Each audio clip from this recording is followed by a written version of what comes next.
Hello, in this video we are going to look at essentially multiple definitions of variables where you can actually create multiple variables. To do that, it's really simple. You could have it in the uninitialized section, which is section.bss. Same principle, I'm going to deal with the initialized section. And we can create a new variable. So call it var1, and we're just going to define it as 1 byte in terms of size. And I'm going to say 1, 2, 3. I'm going to say var2, define it as a byte again, we don't need to be that big. I'm going to put 4, 5, 6. If I run that now, nothing changes because we are only printing out the one variable. So if we duplicate all of this, and I'm going to duplicate it, so there's 2 instances of it.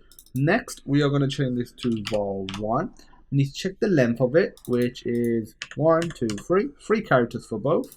So I'm going to put 3 here, change this to var2.